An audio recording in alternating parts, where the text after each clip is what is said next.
The summer heat clung to Maple Creek, Ohio like a wet blanket, making the air thick enough to chew.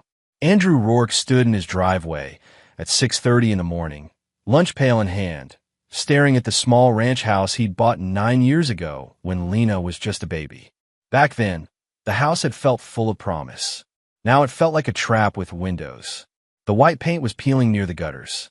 The lawn needed mowing again. Everything needed something, always. But that wasn't what made his chest tighten every time he walked through that front door. Inside, Dana would be waiting. Andrew was 39 years old, built solid from 15 years of steelwork at the Riverside plant. His hands were calloused. His back ached most mornings, and he'd learned to move through the world with the careful quietness of a man who'd been blamed for too many things that weren't his fault. He had dark hair going gray at the temples, tired blue eyes, and a face that used to smile more. He climbed into his truck, an old Ford that rattled but ran, and sat there for a moment before turning the key. Through the kitchen window, he could see Dana moving around, her blonde hair pulled back in that tight ponytail she always wore. From a distance, she looked perfect. She always did. That was the problem. Dana knew how to look like the kind of wife and mother everyone admired. She dressed neatly, kept the house spotless, volunteered at church events. Their neighbors probably thought Andrew was lucky. Sometimes he caught the way other men looked at her, the envy in their eyes, and he wanted to laugh. Or scream. They had no idea what happened when the door closed. The drive to the plant took 20 minutes through quiet streets where houses sat close together and American flags hung for porches. Andrew passed the elementary school where Lena used to go, back before Dana pulled her out for homeschooling. He'd fought that decision, but Dana had a way of making every argument exhausting, twisting his words until he couldn't remember what point he'd been trying to make. The steel plant loomed ahead, all rust-colored metal and steam vents. Andrew parked in his usual spot and grabbed his gear. The work was hard, repetitive, sometimes dangerous, but he preferred it to home. Here, things made sense. You welded a seam, you checked the integrity, you moved on. No one screamed at you for breathing wrong or accused you of deliberately trying to make their life harder by existing. His supervisor, Tom, a barrel-chested man with a gray beard, nodded as Andrew clocked in. "You look tired, Rourke." "I'm always tired," Andrew said, pulling on his safety gloves. "Yeah, well, take your breaks today. Heat's going to be brutal." Andrew nodded and headed to his station. The roar of machinery filled his ears, and for 8 hours, he could almost forget. But around noon, during his lunch break, he checked his phone and saw 3 texts from Dana. "Lena won't stop crying. Your daughter is exhausting. She says her stomach hurts. Probably wants attention. Why aren't you answering?" Typical. Andrew's jaw tightened. He typed back, "Is she okay?" 5 minutes passed. 10. No response. He called. Dana answered on the 4th ring, her voice sharp and brittle. "What?" "You said Lena's stomach hurts." "She's fine. She's dramatic. I swear she gets it from you." Andrew closed his eyes. "Can I talk to her?" "She's in her room. She doesn't want to talk." "Dana, please." "I have things to do, Andrew. I can't stand here all day holding her hand because she wants to get out of her schoolwork." The line went dead. Andrew sat on a metal bench outside the break room, staring at his phone. A knot formed in his stomach, the same knot that had been growing tighter for years. Something was wrong. He could feel it the way you feel rain coming before the first drop falls. When his shift ended at 4, Andrew drove home faster than usual. The house was quiet when he walked in. Too quiet. Dana. In here. She was in the living room, sitting on the couch with a magazine, looking calm and pristine. Like nothing was wrong. Like everything was fine. "Where's Lena?" Andrew asked. "Her room." Still being dramatic. Andrew walked down the narrow hallway to Lena's bedroom and knocked softly. "Honey? It's Dad." A small voice answered. "Come in." He opened the door. Lena sat on her bed, knees pulled to her chest, her face pale and drawn. She was 10 years old, small for her age, with dark hair that fell in messy waves around her face. Her brown eyes looked too old, too tired. That's what worried Andrew most. No 10-year-old should have eyes like that. "Hey, sweetheart," he said gently, sitting on the edge of her bed. "Mom said you're not feeling good." Lena nodded, not meeting his gaze. "My stomach hurts." "How long?" Since this morning. Andrew studied her face. She was pale, her forehead slightly damp with sweat. Can you show me where it hurts? She touched her lower right abdomen, wincing. Andrew's concern deepened. Has it gotten worse? She nodded again, and her eyes filled with tears. Dad, I don't want to stay here tonight. The words hit him harder than they should have. What do you mean? But Lena just shook her head, biting her lip. Andrew stood. Get your shoes on. We're going to the hospital. Andrew, you're overreacting. Dana's voice came from the doorway. She stood there with her arms crossed, her expression a mixture of irritation and condescension. She's fine. She just wants your attention. She needs to be checked, Andrew said evenly. By who? Some emergency room doctor who'll charge us $3,000 to say she has gas. If it's appendicitis, we can't wait. Dana scoffed. It's not appendicitis. She's copying those kids online who fake illnesses for sympathy. I've seen her watching those videos. Andrew felt something cold settle in his chest. He looked at Dana, really looked at her, and saw no concern for their daughter. None. Just annoyance at the inconvenience. I'm taking her, he said quietly. Fine. Waste your time. I'm not going. Andrew helped Lena to her feet. She moved slowly, carefully, like every step hurt. He carried her to the truck, and, as he buckled her in, she whispered, Thanks, Dad. The drive to Maple Creek General took 12 minutes. Andrew kept glancing at Lena, who sat hunched in the passenger seat, her arms wrapped around her middle. She was trembling slightly. You're going to be okay, he told her. I promise. She didn't respond. The emergency room was busy for a Thursday evening. Fluorescent lights buzzed overhead, casting everything in a harsh white glow. The smell of antiseptic and coffee filled the air. Andrew checked Lena in at the front desk, then sat with her in the waiting area, his hand on her shoulder. A nurse called him back after 20 minutes. She was young, maybe late 20s, with kind eyes and blue scrubs. Lena Rourke? She asked, smiling at his daughter. Lena nodded. Let's get you checked out, sweetheart. They followed the nurse to a small examination room. She took Lena's temperature, 100.2, and asked her to rate her pain on a scale of 1 to 10. 7, Lena whispered. The nurse made notes, then looked at Andrew. The doctor will be in shortly. We'll probably want to do some blood work and maybe imaging, depending on what he finds. Whatever she needs, Andrew said. The nurse smiled and left. Andrew sat in the plastic chair beside the exam table, watching Lena swing her legs slowly back and forth. She seemed so small on that table, so fragile. Dad, she said after a moment. Yeah, honey, can I tell you something? Always. But before she could speak, a doctor entered. He was middle-aged, with wire-rimmed glasses and a calm demeanor. His name tag read Dr. Harrison. Hello, Lena. I'm Dr. Harrison. Your stomach's giving you trouble. Lena nodded. Dr. Harrison washed his hands and approached the exam table. I'm going to press on your belly, okay? Tell me if anything hurts. He examined her carefully, his expression growing more serious as he worked. When he pressed on her lower right side, Lena gasped and tears sprang to her eyes.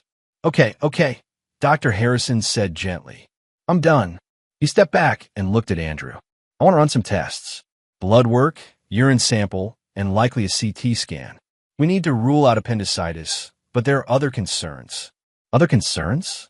Andrew asked. Dr. Harrison hesitated, glancing at Lena, then back at Andrew. Let's get the test done first. The nurse will be back in a moment. Something in his tone made Andrew's stomach tighten. The next 2 hours were a blur of tests and waiting. They drew Lena's blood, took her for a CT scan, asked her to provide a urine sample. Andrew stayed by her side through all of it, holding her hand when she got scared. Around 9 o'clock, a different nurse appeared. She was older, with gray-streaked hair and a nameplate that read Patricia. Mr. Rourke, can I speak with you for a moment? She asked. Andrew looked at Lena. I'll be right outside, honey. In the hallway, Nurse Patricia's expression was grave. Mr. Rourke, while we were examining Lena, we noticed some bruising. Andrew's heart stopped.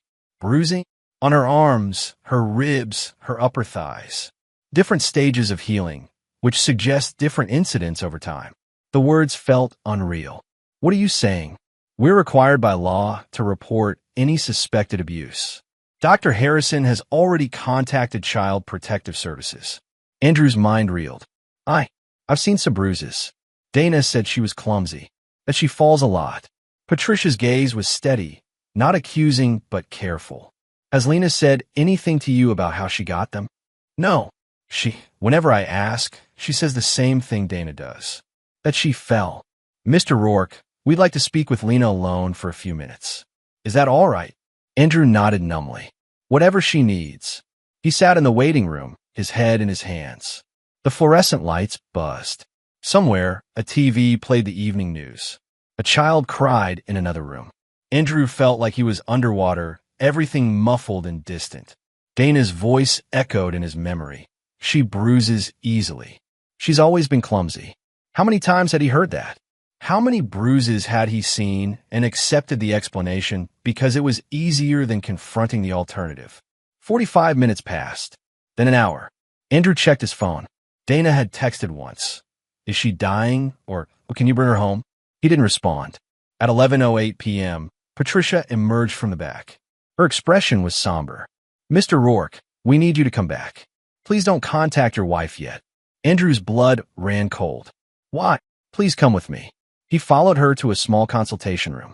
Inside, two women waited. One in a blazer with a CPS badge clipped to her belt, the other in a white coat with a stethoscope around her neck. The doctor was Indian, probably in her 40s, with compassionate eyes. Mr. Rourke, I'm Dr. Patel, and this is Mrs. Williams from Child Protective Services, she said. Please sit down. Andrew sat, his hands gripping the armrests. Dr. Patel spoke gently but directly. Your daughter told us that someone at home has been hurting her. Emotionally and sometimes physically. The room tilted. Andrew's vision blurred at the edges. Who? Mrs. Williams, a thin woman with sharp features, answered. Your wife. The words landed like a punch to the gut. Andrew couldn't breathe, couldn't think. Lena showed us bruises in different stages of healing, Dr. Patel continued. On her arms, ribs, thighs, and back. The patterns and locations are consistent with non-accidental injury. Non-accidental, Andrew repeated hollowly. She also described verbal abuse. Constant criticism, isolation, threats. Mr. Rourke, this appears to be a pattern of ongoing harm. Andrew's hands shook. He pressed them flat against his thighs. I asked about the bruises. Dana always had an explanation. Mrs. Williams leaned forward slightly. Did you ever witness your wife strike Lena? No, never. Did you witness verbal abuse? Andrew closed his eyes. Yes. Dana. She criticizes Lena constantly. Calls her dramatic, attention-seeking. She's cold, controlling. And toward you? Mrs. Williams asked. Andrew's jaw tightened. The same. Dr. Patel spoke again.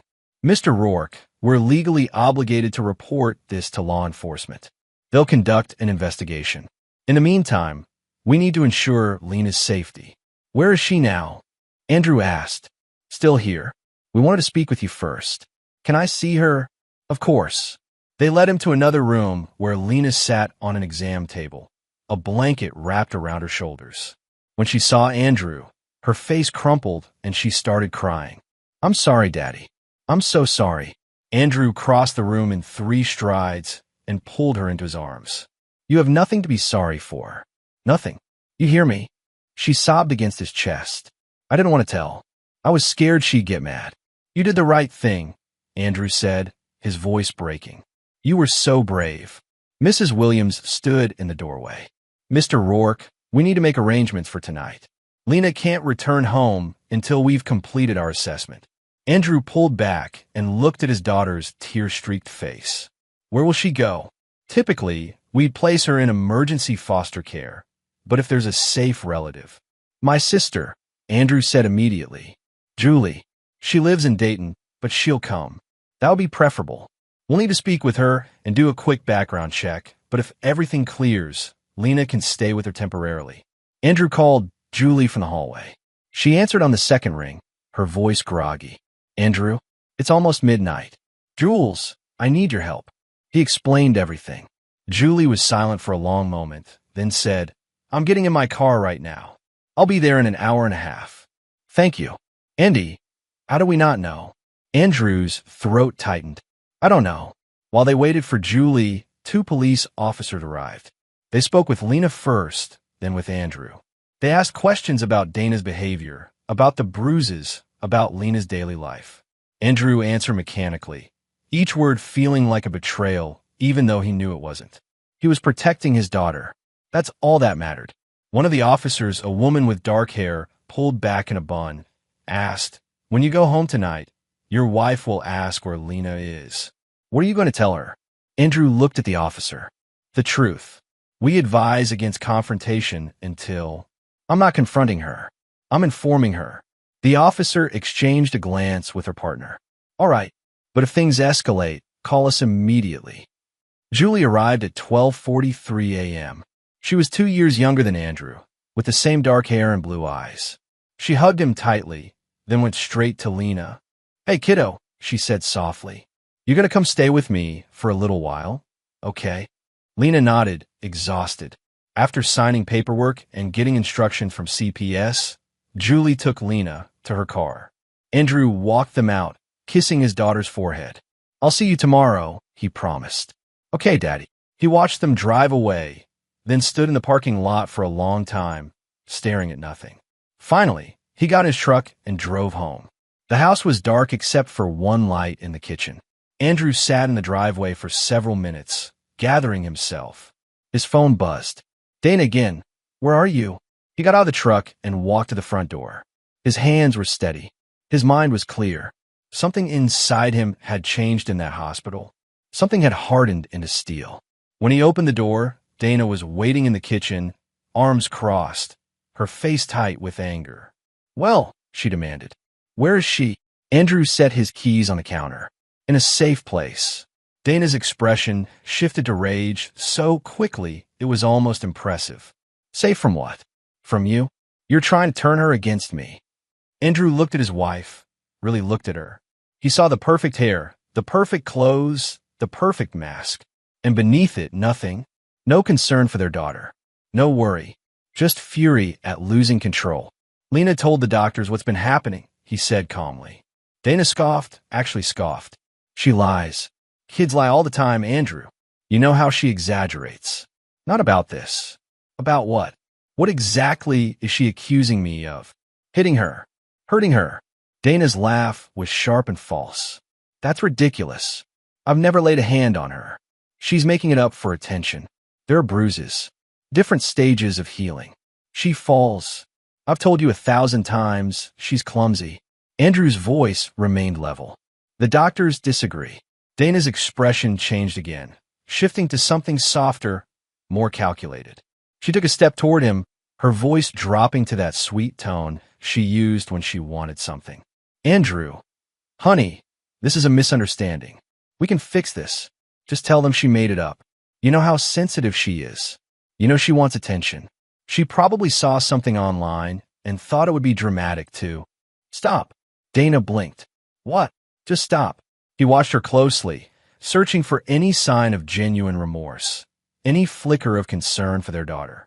There was nothing. Nothing but self-preservation and manipulation. Pure narcissism. She tried again. "We can get through this together. As a family. But you have to support me. You have to tell them." "No." Dana's mask cracked. "No. I'm not lying for you." Her face twisted. "You're choosing her over me? Your own wife. I'm choosing my daughter over her abuser." Dana's eyes went cold. "Get out. This is my house too. Get out." Andrew picked up his keys. "I'll be back tomorrow for my things." He walked out, got in his truck, and drove to a motel on the edge of town. The room smelled like old carpet and air freshener. He sat on the bed and stared at the wall until sunrise. The investigation started the next morning. Andrew met with detectives at the police station, a squat brick building that smelled like burnt coffee and old paper. He told them everything he could remember. Every bruise Lena had come home with, every excuse Dana had given, every time he'd felt something was wrong but hadn't pushed hard enough. Detective Ramirez, a stocky man in his 50s with a tired face, took notes while Andrew talked. His partner, Detective Ellis, younger and sharper, listened carefully. "When did your wife pull Lena out of school?" Ellis asked. February. About 5 months ago. Did she give a reason? Andrew rubbed his face. She said the school wasn't challenging Lena enough, that she could do better with homeschooling. Did you agree with that decision? No, I fought it. But Dana, she has a way of making every disagreement exhausting. She twisted everything I said until I couldn't remember what point I was trying to make. Ramirez nodded slowly. That's a common pattern with emotional abusers. Gaslighting, we call it. Andrew had heard the term before, but never applied it to his own life. Hearing it now felt like a light turning on in a dark room. Did Lena ever tell you her mother hit her? Ellis asked. No, never directly. But a few months ago, she said something strange. She said, Mom gets mad and grabs too hard sometimes. I asked her what she meant, but she got scared and said she was just kidding. Did you follow up? Andrew's chest tightened. I asked Dana about it. She said Lena was being dramatic, that she'd grab her arm once to keep her from running into the street. Did you believe her? Andrew stopped. I wanted to believe her. It was easier than confronting the alternative, Ramirez finished gently. Andrew nodded, shame burning in his throat. Mr. Rourke, you're not on trial here, Ellis said. We're trying to understand the full picture. What was your wife's demeanor generally? Toward you? Controlling. Critical. Everything was always my fault. If I worked late, I was abandoning the family. If I came home early, I was checking up on her. If I asked questions about Lena, I was undermining her parenting. Did she ever physically harm you? No. It was all verbal. Emotional. Did she isolate you? Make it difficult to maintain relationships? Andrew thought about his sister, how he'd barely talked to her in the past 2 years, how he'd stopped seeing friends, how every social interaction became something Dana criticized afterward. Yes, he said. The detectives exchanged a look. Ramirez leaned back in his chair. We're going to need to speak with your wife. We'll also be interviewing teachers, neighbors, anyone who had regular contact with your family. This is going to take time. How long until Lena can come home? Andrew asked. That depends on the investigation and what CPS determines. If we find sufficient evidence that your wife was the sole abuser and you weren't complicit, Lena can return to your care relatively quickly. But there's a process. Andrew nodded. I understand. One more thing, Ellis said. Did your wife ever document anything? Journals, recordings, text messages? She texts constantly, mostly about how I'm failing as a husband and father. We'll need to see those, and we'll be serving a warrant for her phone and computer. Andrew left the police station feeling hollowed out. He drove to his sister's house in Dayton, a 2-hour trip through flat, Ohio farmland. Julie lived in a small colonial with a fenced yard. When Andrew arrived, Lena was sitting on the porch swing, looking small and scared. Hey, sweetheart, he said, sitting beside her. Dad, am I in trouble? No, honey, you did nothing wrong. Mom's going to be so mad. Andrew put his arm around her. Mom's not going to hurt you anymore. I promise. Lena leaned into him. Do you hate me? The question broke his heart. What? No. God, no. Lena, I love you more than anything in this world. You're the bravest kid I know. She started crying softly. Andrew held her, and Julie came out with 3 glasses of lemonade. I called your work, Julie said quietly to Andrew. Talk to Tom. He's giving you family leave. Andrew nodded gratefully. Over the next week, the investigation unfolded. Detectives interviewed Lena's former teachers at Maple Creek Elementary. They uncovered a note from the school counselor written 5 months ago, expressing concern about Lena's anxiety and a comment she'd made about her mother getting angry. The counselor, Mrs. Bennett, told detectives she'd scheduled a meeting with Dana to discuss it. 2 weeks later, Dana withdrew Lena from school entirely. Neighbors were interviewed. Mrs. Kowalski, who lived next door, admitted she'd heard shouting from the Rourke house multiple times. I thought it was just marital arguments, she said. I didn't know. Andrew's former co-workers confirmed that he often came to work looking exhausted and stressed. His supervisor, Tom, told detectives, I asked him once if everything was okay at home. He said it was fine, but I could tell it wasn't. The detectives also examined Lena's medical records. She'd been to the emergency room 3 times in the past year for various injuries, a sprained wrist, a bruised rib, a gash on her forehead that needed stitches. Each time, Dana had been the one to bring her in and provide the explanation. She fell down the stairs. She tripped playing outside. She ran into a door. Classic abuse explanations. The doctors had noted them, but hadn't connected the pattern. On day 5 of the investigation, detectives served a warrant for Dana's phone and computer. What they found changed everything. Dana had recorded herself. Dozens of voice memos, short videos, journal entries on her laptop. Not confessions, she never called them abuse, but rants, complaints, justifications. In one voice memo, dated 3 months earlier, I grabbed Lena by the arm today and shook her because she wouldn't stop crying. She makes me so angry. Andrew doesn't understand what it's like dealing with her all day. In another, from 6 weeks ago, I had to teach Lena a lesson today. She talked back. I don't care if she cries about it. She needs to learn who's in charge of this house. A video, shaky and angry. Andrew keeps asking about Lena's bruises. He doesn't let me discipline my own kid. He's always undermining me. I'm the one keeping this family together, and all I get is criticism. Journal entries describing how to keep them scared enough to listen, and complaining that Lena was too sensitive, just like her father. She'd recorded everything because she thought she was right. Because narcissists believe the world will eventually validate them, that their perspective is the only one that matters. Detective Ramirez called Andrew on day 6. We have enough to move forward with charges. Your wife recorded herself describing multiple incidents of abuse. Her own words are the strongest evidence against her. Andrew sat in Julie's kitchen, phone pressed to his ear. What happens now? We'll arrest her today. She'll be arraigned tomorrow. Given the evidence and the nature of the charges, I expect she'll be denied bail or given a high bond. And Lena, CPS, is recommending she be returned to your care. They found no evidence you were involved in the abuse. But there will be conditions. Counseling for Lena, regular check-ins with a caseworker. You'll need to find a new place to live away from your current residence. I can do that.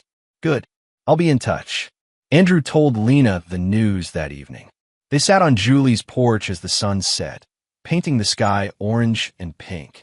You're coming home with me, honey. Well, to a new home. We're going to start over. Lena was quiet for a long moment. Then, is Mom going to jail? Yes. For how long? I don't know yet, but long enough that you'll be safe. Lena nodded slowly. Good. The simplicity of that single word, good, told Andrew everything he needed to know about how much his daughter had suffered. Dana's arrest made the local news. Andrew didn't watch it, but Julie told him the basics. Dana had maintained her innocence, insisted it was all a misunderstanding, claimed Lena was lying and that Andrew had poisoned their daughter against her. The usual playbook for someone who refused to accept responsibility. Andrew spent the next 2 weeks finding a new place to live. He settled on a small rental house on the opposite side of Maple Creek, near a lake. It was modest, older, but it had a yard and 2 bedrooms, and most importantly, it was far from Dana.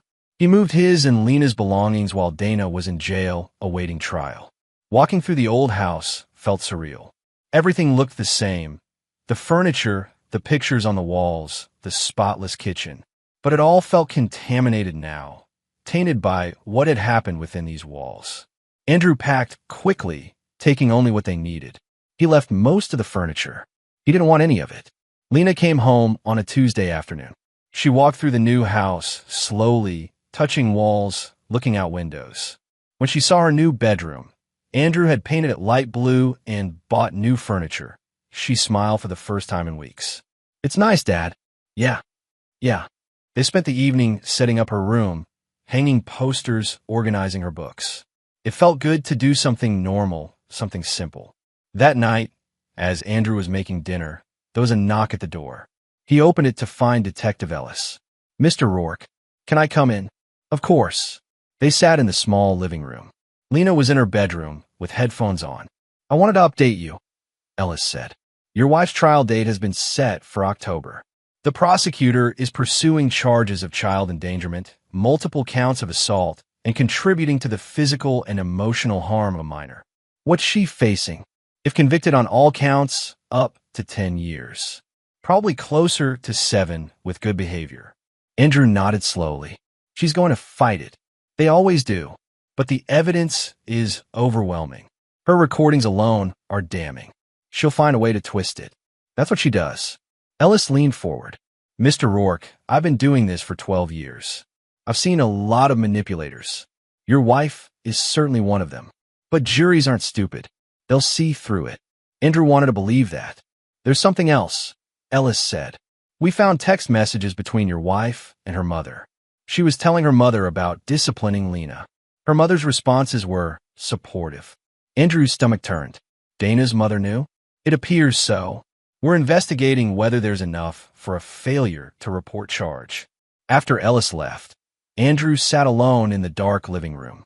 The house was quiet except for the distant sound of water lapping against the shore of the lake. He thought about all the times he'd visited Dana's mother, how she'd smiled at him, asked about Lena, acted like everything was normal. She'd known, and she'd done nothing. The weeks leading up to the trial were strange. Andrew returned to work, trying to establish some normalcy. Lena started therapy twice a week with a counselor who specialized in childhood trauma. At first, she was quiet and withdrawn, but slowly, she began to open up. Andrew attended parenting classes mandated by CPS.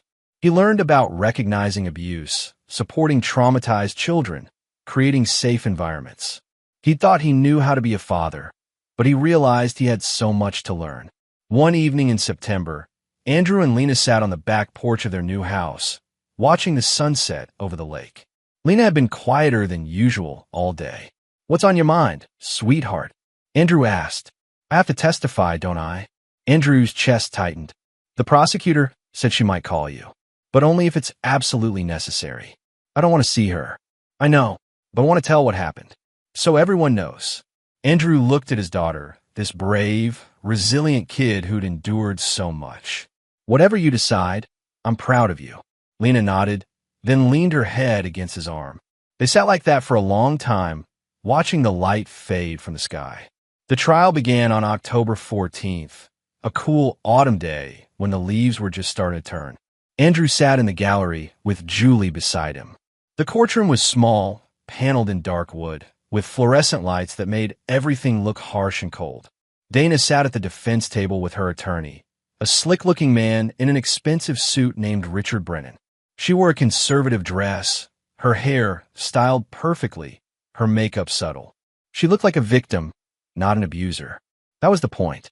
The prosecutor, a woman named Helen Torres, was sharp and no-nonsense. In her opening statement, she laid out the case methodically. Ladies and gentlemen, this is a case about control, about a mother who abused her daughter physically and emotionally for years. The evidence will show a pattern of violence, manipulation, and cruelty. You will hear from medical experts, from teachers, from social workers. But most damningly, you will hear from the defendant herself, in her own words, describing her abuse. Brennan's opening statement tried to paint Dana as a stressed mother dealing with a difficult child. My client is not a monster. She's a woman who made mistakes under extraordinary pressure. The prosecution wants to criminalize parenting, to turn discipline into abuse. But the evidence will show that Mrs. Rourke loved her daughter and did her best in challenging circumstances. Andrew felt sick listening to it. The first witnesses were medical experts who testified about Lena's injuries. Dr. Patel described the bruises, their locations, and stages of healing, explaining why they were consistent with non-accidental trauma. Brennan tried to suggest they could have been from normal childhood activities. Dr. Patel shut that down firmly. These patterns, particularly the hand-shaped bruising on the upper arms and the injuries to the torso, are not consistent with falls or playground accidents. Teachers from Lena's school testified about her anxiety, her fearfulness, her reluctance to talk about home. Mrs. Bennett, the school counselor, described Lena's comment about her mother grabbing too hard and getting angry. Detective Ramirez testified about the investigation, about the pattern of injuries, the recordings, and then Torres played Dana's voice memos. The courtroom went silent as Dana's voice filled the space, cold and angry, describing, teaching Lena a lesson, and making her behave.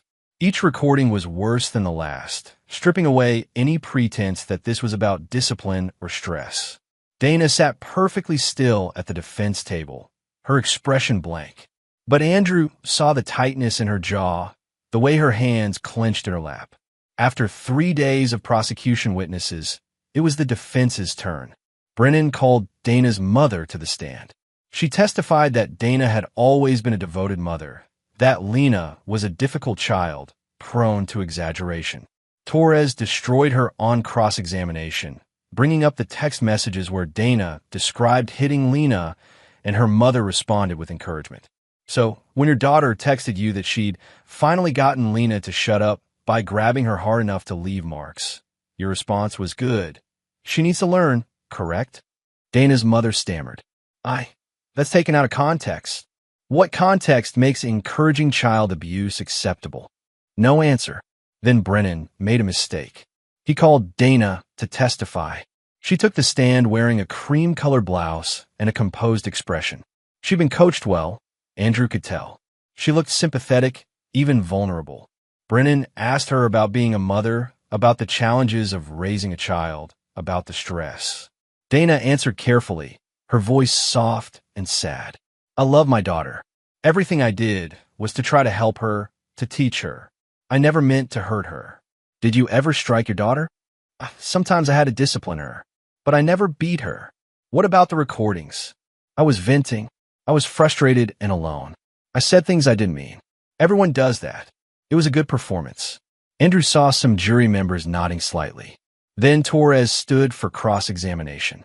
Mrs. Rourke, in one of your recordings you said, and I quote, I don't care if she cries. I'll do whatever I damn well please. She needs to learn who controls this house. What exactly did you mean by that? Dana blinked. I meant that as a parent, I have to set boundaries. By hurting her, by disciplining her. Where did those bruises come from? She falls. She's clumsy. Torres pulled out medical photographs, holding them up. These hand-shaped bruises on her upper arms.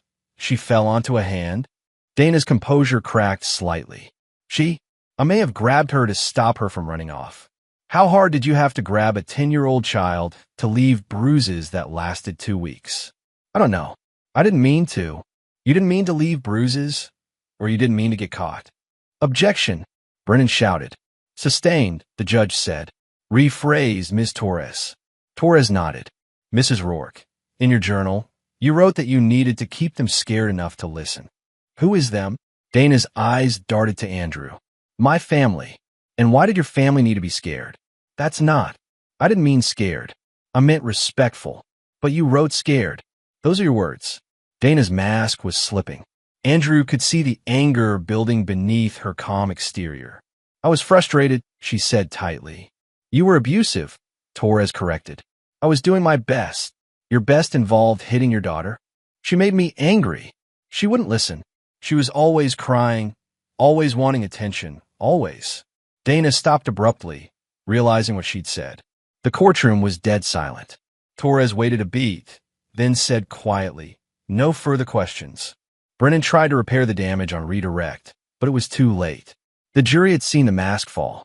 They'd heard Dana blame her daughter for provoking abuse. The jury deliberated for 4 hours. Andrew sat in the hallway with Julie, his leg bouncing nervously. When the bailiff called them back into the courtroom, his heart was pounding. The jury foreman stood. On the count of child endangerment, we find the defendant guilty. On the count of assault in the 3rd degree, we find the defendant guilty. The verdict was unanimous on all charges. Dana's face went white.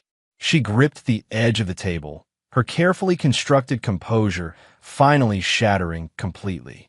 Sentencing was scheduled for 2 weeks later. On the day of sentencing, the courtroom was packed. Lena wasn't there. Andrew had decided to spare her that, but several teachers and neighbors had come, along with representatives from Child Protective Services.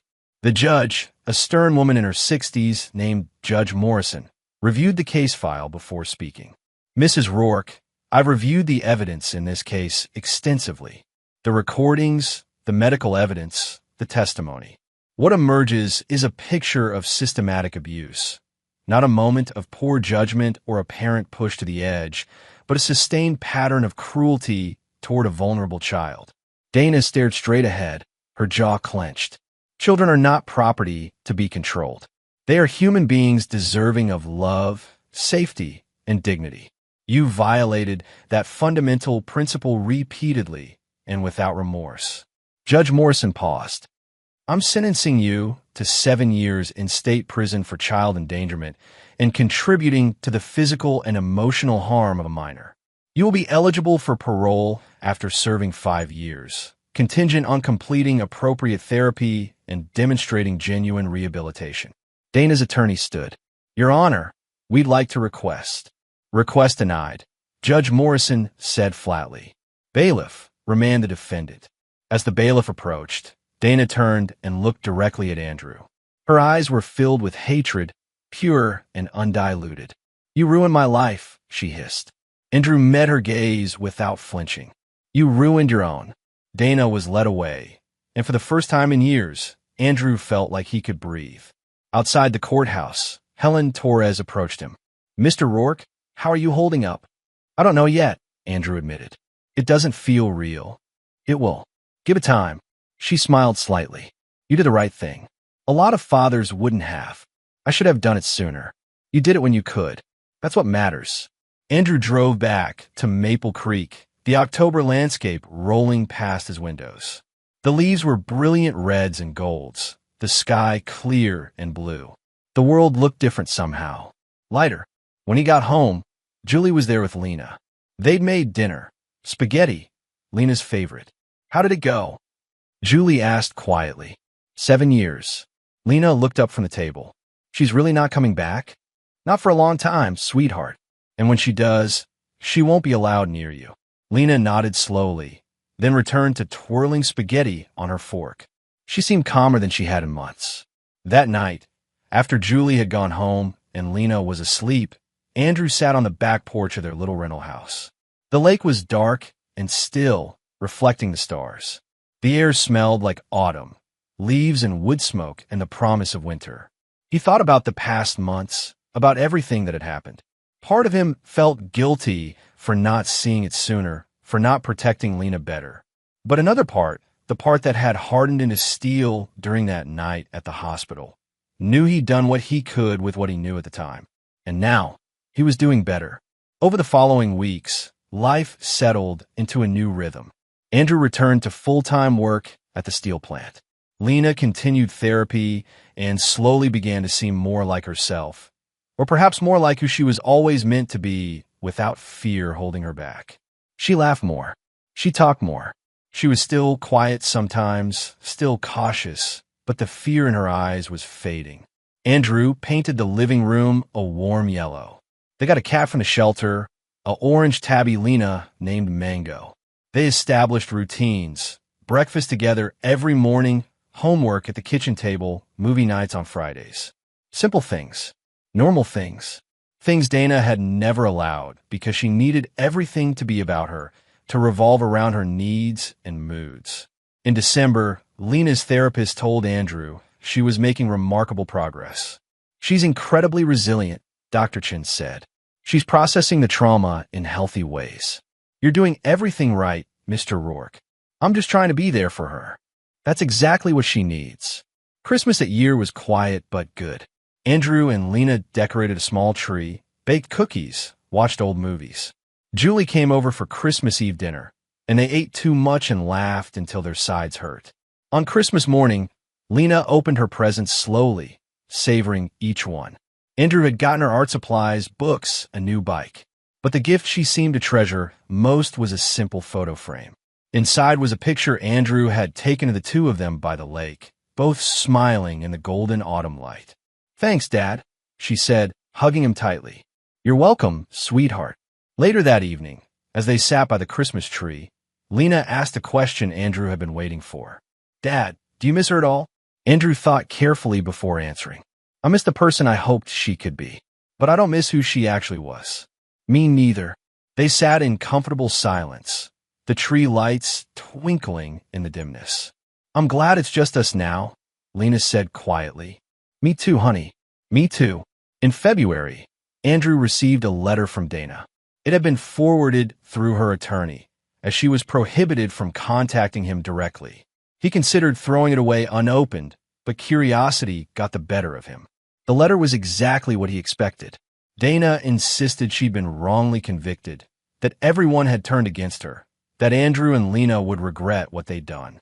There was no apology, no acknowledgement of wrongdoing, just blame and bitterness, and the same narcissistic refusal to accept responsibility that had defined their entire marriage. Andrew burned the letter in the fireplace and never mentioned it to Lena. Spring came early that year. The ice on the lake melted in March, and by April, the trees around their little house were budding green. Andrew and Lena planted a small garden in the backyard, tomatoes, peppers, herbs.